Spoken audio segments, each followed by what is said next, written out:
মানুষের সাথে জিনের শারীরিক সম্পর্ক এ নিয়ে আপনারা অনেক গল্প শুনেছেন, কিন্তু যদি হয় এটা বাস্তব, যদি হয় এটা একটা সত্য ঘটনা। ইন্দোনেশিয়ার এক বিবাহিত মহিলার কাছে রোজ রাতে জিন আসত।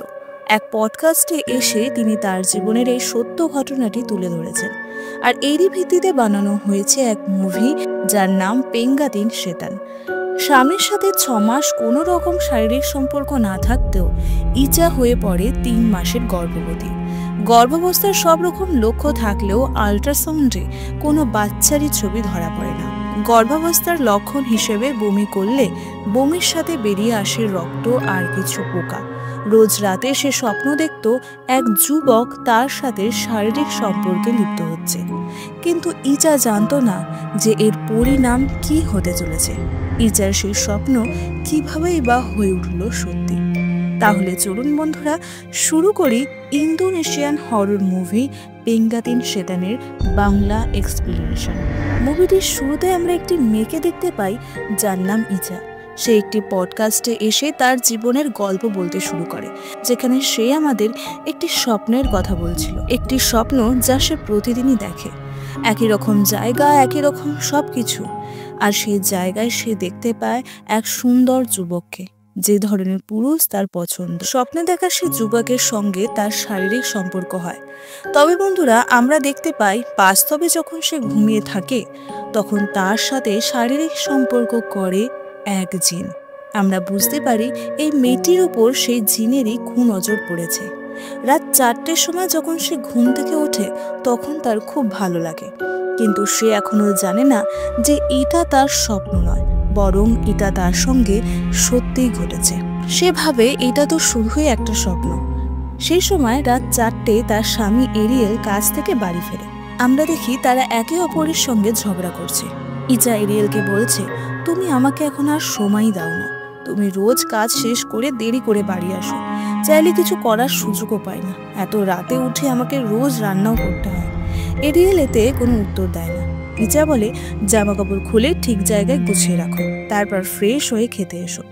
এরিয়েল তো তার জামা ঠিক জায়গায় টাঙিয়ে রাখে, কিন্তু আমরা দেখি একটি জিন সেই জামা নিচে ফেলে দেয়। ইচা যখন এটা দেখে তখন সে আরও রেগে যায়। এখান থেকে বোঝাই যায় সেই জিন ইচ্ছাকৃতভাবে এই মেয়েটির জীবনে সমস্যা তৈরি করতে এসেছে। সকালে এরিয়েল খেতে এলে ইচা খাবার টেবিল থেকে ফোন ঘাঁটতে ঘাঁটতে উঠে চলে যায়। আমরা দেখি ইচা একটি কোম্পানিতে কাজ করে, যেখানে তার সহকর্মী লিন্ডা তাকে জিজ্ঞাসা করে, তোমরা আবার ঝগড়া করেছো তাই না? তাই জন্যই কাজে আজ তোমার মন বসছে না। ইচা তখন তার বুকের ভিতরে জমে থাকা সব কষ্ট তার সাথে শেয়ার করে, আর বলে এরিয়েলের সাথে শেষ যে কবে সে শারীরিক হয়েছে তা তার মনে পড়ে না। এরিয়েল কেমন যেন হয়ে গেছে, তার সাথে আগের মতন আর কথাও বলে না, সময় তো দেয়ই না। আমাদের বিয়ের মাত্র 3 বছরই পার হয়েছে, আর তাতেই এত দূরত্ব। এতে লিন্ডা বলে, বিয়ের পর অনেক কিছুই বদলে যায়, কিছুই আর আগের মতো থাকে না। তুমিও তো আর আগের মতো এরিয়েলের যত্ন নাও না, আর আগের মতো সেজে গুজে তার সামনেও যাও না। আজ বাড়ি গিয়ে দুজনে বসে কথা বলো, শারীরিক হও, দেখো সব কিছু ঠিক হয়ে যাবে। ওদিকে এরিয়েলও তার সিনিয়রকে তাদের সম্পর্কের ব্যাপারে জানায় যে কিভাবে তাদের মধ্যে দূরত্ব আস্তে আস্তে বাড়ছে। তার সিনিয়রও তাকে তার বউয়ের সাথে সময় কাটানোর পরামর্শ দেয়। আসলে এরিয়েল ওভারটাইম করতো যাতে তার ফিউচার আরও ব্রাইট হতে পারে। আজ সে ঠিক করে তাড়াতাড়ি বাড়ি ফিরে যাবে, আর তাদের মধ্যে হওয়া সমস্ত ঝামেলা আজ সে ঠিক করেই নেবে। বাড়ি ফিরে দেখে ইচা আজ একটু সেজে গুজে তার জন্য অপেক্ষা করছে। নিজে থেকে সে তার জামা খুলে ঠিক জায়গায় টাঙিয়ে রাখে। এরপর তারা দুজনে শারীরিক সম্পর্ক করে, আর তখনই আমরা দেখি তাদের সাথে সেই জিনও যোগ দিয়েছে। আজ রাতে ইচা আবার সেই স্বপ্ন দেখে, সেই যুবকটি তার পেটে একটি ফুল রেখে দেয়, কিন্তু আজ স্বপ্নে সেই যুবকটি তার সাথে খুব রুড ব্যবহার করছিল। ইচা সেই প্রাসাদ থেকে বেরোনোর চেষ্টা করে, কিন্তু সেই লোকটি তাকে বলে সে আর কোনোদিনও এই প্রাসাদ থেকে বেরাতে পারবে না। তখনই ইচার ঘুম ভেঙে যায়। ঘুরে দেখে এরিয়েল তার পাশে নেই, পাশে পড়ে আছে সেই ফুল যেটা স্বপ্নে সেই যুবকটি তার পেটের উপরে রেখেছিল। নিচে গিয়ে ইচা দেখে এরিয়েল আজ তার জন্য রান্না করেছে। এটা দেখে ইচা খুব খুশি হয়ে যায়। সে স্বপ্নের কথা পুরোপুরি ভুলে যায়। এরিয়েল তাকে বলে, আমি সব কিছু আবার আগের মতন করে দেবো, আমাদের মধ্যে আর কোনো ঝগড়া হবে না। ইচা খুব খুশি হয়ে যায়। খাবার খাওয়ার পর সে বলে তার আজ আসতে একটু দেরি হবে, কারণ সে তার বোন ইমার সাথে একটু দেখা করতে যাবে। এরিয়েল এতে সম্মতি যায়। আজ সে ইচাকে কাজে ড্রপ করে দেয়। এটা দেখে ইচার বন্ধু লিন্ডাও খুব খুশি হয়ে যায়। এরপর ইচা তার কাজ মন দিয়েই করছিল। তখনই সে দেখে একটি বাক্সের ওপর সেই একই ফুল পড়ে আছে। সেটা ধরার আগে কেউ যেন সেই ফুলটা সেখান থেকে নিয়ে নেয়। ইচা ঘুরে দেখে তার সামনে দাঁড়িয়ে আছে সেই যুবকটি, কিন্তু পিছনে থাকা আয়নায় সেই যুবকটির প্রতিচ্ছবি হিসাবে সে দেখতে পায় একটি জিন দাঁড়িয়ে আছে। তখন এই যুবকটি তার আসল রূপ ধারণ করে ইচার ওপর অ্যাটাক করে। ইচা সেখান থেকে কোনো রকমে পালিয়ে বাথরুমে চলে যায়। লিন্ডাও ইচাকে এইভাবে দৌড়াতে দেখে তার পিছু নেয়। আমরা দেখি ইচা বাথরুমে গিয়ে বমি করে। লিন্ডা তাকে কিছু জিজ্ঞাসা করার আগেই সে সেখান থেকে বেরিয়ে যায়। লিন্ডা দেখে ইচার বমির জায়গায় পড়ে রয়েছে রক্ত আর কিছু পোকা। লিন্ডা বুঝতে পারে ইচার সাথে কিছু ভয়ানক ঘটছে। কাজ শেষ করে ইচা তার বোন ইমার সাথে দেখা করতে যায়। ইমা তাকে বলে সে তার বয়ফ্রেন্ডের সাথে ব্রেকআপ করতে চায়, কারণ সে কাজে এতই ব্যস্ত থাকে যে তাকে একটুকু সময় দিতে পারে না। ইচা এতে সে একই পরামর্শ দেয় যা লিন্ডা তাকে দিয়েছিল। ইমা তাকে বলে তাদের বিয়ের তো 3 বছর পার হয়ে গেছে, তবুও তারা এখনো বাচ্চা নিচ্ছে না কেন। এতে ইচা একটু আপসেট হয়ে পড়ে, কারণ তারা অনেক দিন ধরেই একটা বাচ্চার জন্য চেষ্টা করছে, কিন্তু কিছুতেই সে মা হতে পারছে না। ইতিমধ্যে সে অনেক ডাক্তারও দেখিয়েছে, ওষুধও খেয়েছে, কিন্তু তাতে কোনো কাজই হয়নি। হঠাৎ তার মনে পড়ে একটা ওষুধ আনার কথা।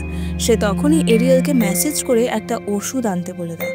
ওদিকে এরিয়েল ওষুধ আনতেই যাচ্ছিল, তখনই সে ইচাকে কোথাও একটা যেতে দেখে। ইচার পেছন নিলে এরিয়েল দেখে ইচার পেট ফোলা, যেন সে 9 মাসের গর্ভবতী। ইচার সামনে যেতে সে দেখে তার পেট থেকে একটা ডিমনিক বাচ্চা বেরিয়ে এসে তার দিকেই হামাগুড়ি দিয়ে এগিয়ে আসছে। এরিয়েল এসব দেখে শিউরে ওঠে, আর ইচা তার দিকে তাকিয়ে একটা ক্রিপি স্মাইল দেয়। এরিয়েল ভয়ে সেখান থেকে পালিয়ে যায়। তখন তার সাথে দেখা হয় তার সিনিয়র আসতেই সবকিছু আবার স্বাভাবিক হয়ে যায়। বাড়ি ফিরে এরিয়েল এই সম্পর্কে ইচাকে কিছু জানায় না। সে মন মরা হয়ে পড়ে থাকে। ইচা তাকে জিজ্ঞাসা করে তোমার কি কিছু হয়েছে? এরিয়েল এতে বিশেষ কোনো উত্তর দেয় না, বরং এর বদলে বলে কাল তোমার বডি ম্যাসাজ করতে লোক আসবে, তুমি তৈরি থেকো। পরের দিন বডি ম্যাসাজ করাতে এসে মহিলা জানায় যে ইচা 3 মাসের গর্ভবতী। এতে ইচা তো খুব খুশি হয়, কিন্তু এরিয়েল অবাক হয়ে যায়, কারণ ইচার সাথে এই 2 দিনেই সে শারীরিক হয়েছে, আর তার আগে 6 মাস তাদের মধ্যে কোনো সম্পর্কই হয়নি। ইচা কাজে গিয়ে এই সুখবর সবাইকে জানায়, কিন্তু লিন্ডা একটু চিন্তিত হয়ে পড়ে, কারণ সে ইচাকে বমি করতে দেখেছে, আর তার বমির মধ্যে ছিল রক্ত আর পোকা। লিন্ডা এবার ইচাকে বলে তুমি একটু সাবধানে থেকো, কারণ তোমার গর্ভাবস্থার লক্ষণগুলি ভালো না। এতে ইচা উত্তর দেয় তুমি আমার গর্ভবতী হওয়াতে ঈর্ষান্বিত হচ্ছ তাই না, আর তাই এইসব বলছো। এই বলে সে সেখান থেকে চলে যায়। ওদিকে এরিয়েল তার সিনিয়রকে বলে আমি কিছুতেই এটা মেলাতে পারছি না, গত 6 মাস আমাদের মধ্যে কোনো শারীরিক সম্পর্কই হয়নি, শেষ 2 দিনই আমরা শারীরিক হয়েছি, তাহলে ইচা কি করে 3 মাসের গর্ভবতী হলো? তখন তার সিনিয়র বলে তোমার উচিত এই বিষয়ে সরাসরি তোমার স্ত্রীর সাথে কথা বলা।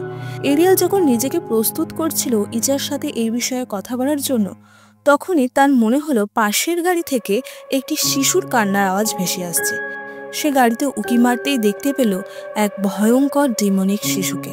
এটা দেখে এরিয়েল দৌড়ে পালিয়ে যায়, কিন্তু আমরা দেখি পেছনে সেই জিন শিশুটিকে কোলে করে দাঁড়িয়ে আছে।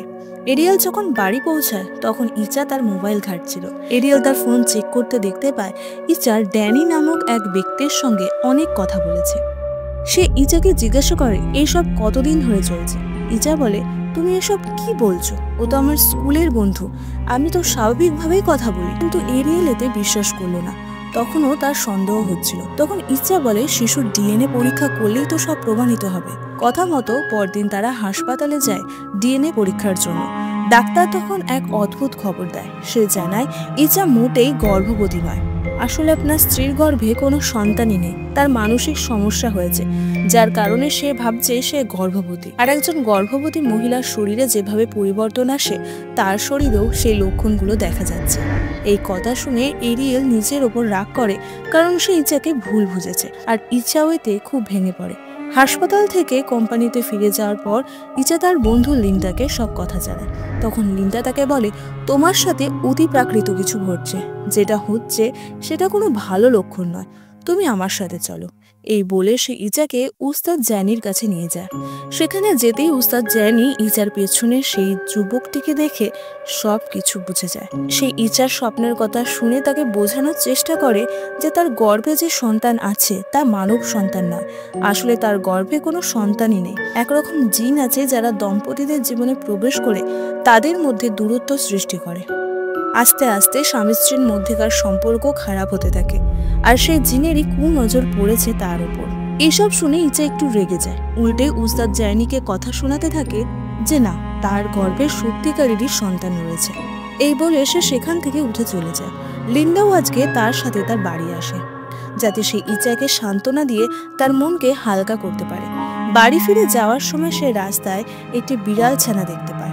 লিন্ডা সেটাকে তুলে একটা জায়গায় রেখে এগোতে থাকে। তখন সে অনুভব করে যে কেউ তার পিছু নিয়েছে, কিন্তু পেছনে তাকাতে সে কাউকেই দেখতে পায় না। সে আবার বিড়াল ছানাটিকে দেখতে গিয়ে দেখে সেটা সেখানে নেই, আর তখনই সেই জিন তার সামনে হঠাৎ চলে আসে। কিছু বোঝার আগে সেই জিন লিন্ডাকে শেষ করে দেয়, কারণ লিন্ডাই ইচাকে সে উস্তাদের কাছে নিয়ে গেছিল। আর এই পুরো ঘটনাটি ইচা তার স্বপ্নে দেখে। ঘুম থেকে উঠে সে দৌড়ে এসে দেখে সেখানে সত্যিকারেরই লিন্ডা মৃত অবস্থায় পড়ে আছে। এটা দেখে সে খুব কাঁদতে থাকে। তখন সেখানে কাছ থেকে এরিয়েলও ফিরে আসে। তখন এরিয়েল লক্ষ্য করে যে ইচার পেট অনেকটা ফুলে উঠেছে, যেন সে 7 কি 8 মাসের গর্ভবতী। পরদিন ইচা এরিয়েল এবং এমাকে সব ঘটনা জানায়। সে এতদিন কি স্বপ্ন দেখেছে, উস্তাদ জ্যানি তাকে কি বলেছে, সবকিছু। তারা ঠিক করে তারা আবার তাকে উস্তাদ জ্যানির কাছে নিয়ে যাবে। সেখানে যেতেই উস্তাদ কিছু রিচুয়াল শুরু করে। তখনই সে জিন ইচার মধ্যে প্রবেশ করে আর বলে ইচা তার স্ত্রী। সে ইচাকে তাদের দুনিয়াতে নিয়ে গিয়ে বিয়ে করেছে, আর তারপর তার সাথে শারীরিক হয়েছে। সে কোনোভাবেই এখন ইচাকে আর ছাড়বে না, কারণ ইচ্ছা এখন তার বিয়ে করাবো। আসলে এই জিনগুলো বিবাহিত দম্পতিদেরকে টার্গেট করে। স্বামী স্ত্রীর মধ্যে সামান্যতম দূরত্ব সুযোগ তুলে স্বপ্নের মাধ্যমে মহিলার সাথে বিয়ে করে তারপর তার সাথে শারীরিক হয়। এর থেকে বাঁচতে উস্তাদ জ্যানি তাদের রুকিয়া করতে বলে। এটা হলো একটি ইসলামিক পদ্ধতি যেখানে কুরআনের কিছু পবিত্র আয়াতকে বারবার পড়তে হয়। উস্তাদ এখন কিছু মন্ত্র করে ইচার শরীর থেকে সেই জিনকে আপাতত বার করে দেয়, আর এই সময় ইচার গর্ভে সেই জিনের বাচ্চাও খুব কষ্ট পায়।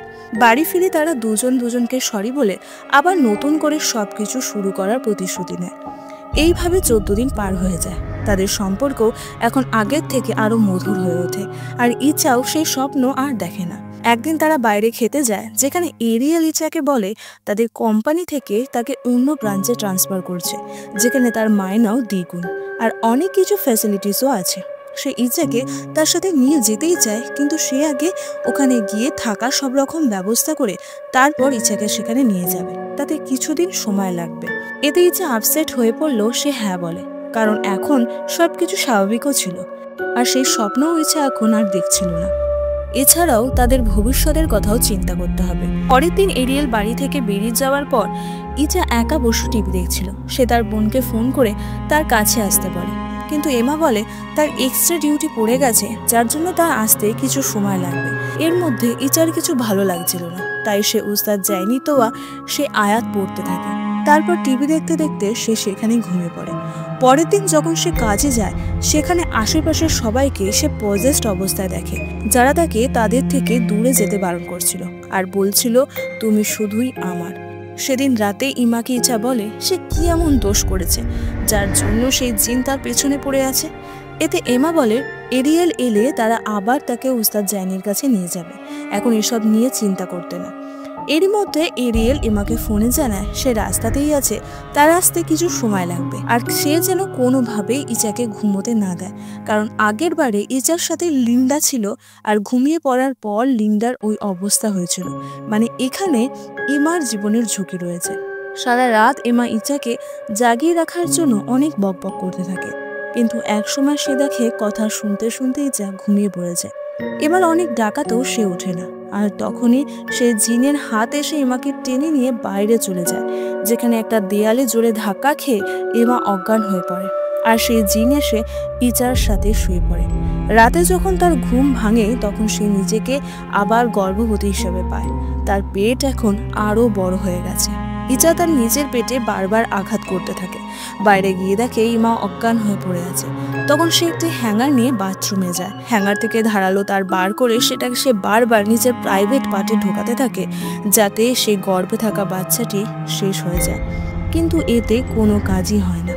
এরই মধ্যে এরিয়েলও ফিরে এসে দেখে ইচা বাথরুমে অজ্ঞান হয়ে পড়ে আছে। ততক্ষণে ইমারও জ্ঞান ফিরে আসে আর তারা ইচাকে নিয়ে উস্তাদ জ্যানির কাছে চলে যায়। সেখানে উস্তাদ জ্যানি ইচাকে একটা বিছানার সাথে হাত পা ভালো করে শক্ত করে বেঁধে তার সাথীদের সাথে আল্লাহর কাছে প্রার্থনা করা চালু করে দেয়। ইচা তখনও সে স্বপ্নের মধ্যেই ছিল, যেখানে সে নিজেকে দেখতে পেত। তখনই তার সামনে সেই জিন এসে তাকে চেপে জড়িয়ে ধরে আর বাস্তবে ইচা পজেসড হয়ে পড়ে আর অদ্ভুত সব আচরণ করতে থাকে। তখন সেই জিন উস্তাদ জ্যানি আর তার সঙ্গীদেরও ভয় দেখানোর অনেক চেষ্টা করে, কিন্তু তাতেও তারা থামে না, বরং আরো জোরে জোরে প্রে করতে থাকে। তখনই হঠাৎ বিছানা সমেত ইচা হাওয়ায় ভেসে ওঠে। স্বপ্নে ইচা সেই জিনের কাছ থেকে পালানোর অনেক চেষ্টা করে, কিন্তু সেই জিন আরো আষ্টে পৃষ্ঠে তাকে জড়িয়ে ধরে রাখে। তখন বাস্তবেই ইচা এরিয়েলের কানে গিয়ে বলতে থাকে তাকে সেই দুনিয়া থেকে যেভাবেই হোক ফিরে আসতেই হবে। সে ছাড়া এরিয়েলের জীবনে আর কেউ নেই, তাকে ছাড়া সে বাঁচবে না। সে আবার তার সাথে সবকিছু প্রথম থেকে শুরু করতে চায়। তখন আমরা দেখি স্বপ্নের দুনিয়ায় ইচা এইসব কথা শুনে কাঁদতে থাকে আর সে কোরআনের সেই আয়াত পড়তে শুরু করে যেটা উস্তাদ জ্যানি তাকে দিয়েছিল। তখন সেই জিনকে আমরা কষ্ট পেতে দেখি আর তার প্রাসাদও ভাঙতে শুরু করে। তখনই হঠাৎ সে প্রাসাদের দরজা ভেঙে যায় আর ইচা সেখান থেকে দৌড়ে বেরিয়ে আসে। আর এখন বাস্তবে ইচা স্বাভাবিক অবস্থায় ফিরে আসে। ইচার হাতে আমরা একটা দাগ দেখতে পাই, যেটা সেই জিন তাকে চেপে ধরার কারণে হয়েছিল। তাহলে বন্ধুরা, এখন আপনার কি মনে হয়, সেই জিন কি ইচার জীবন থেকে চলে গেল? এত তাড়াতাড়ি কি হার মেনে নেবে সে? এরপর দৃশ্য 6 বছর পর দেখানো হয়, যেখানে ইচা এবং এরিয়েলের 2টি সন্তান হয়েছে আর তাদের অবস্থাও আগের থেকে অনেক ভালো হয়ে গেছে। তারা এখন খুব হাসি খুশি জীবনযাপন করে। তখনই আমরা দেখি ইচা এমাকে তার বড় ছেলে আরকা কোথায় জিজ্ঞাসা করে। এমা দেখে আরকা গেটের সামনে এক অজানা ব্যক্তির সাথে কথা বলছে।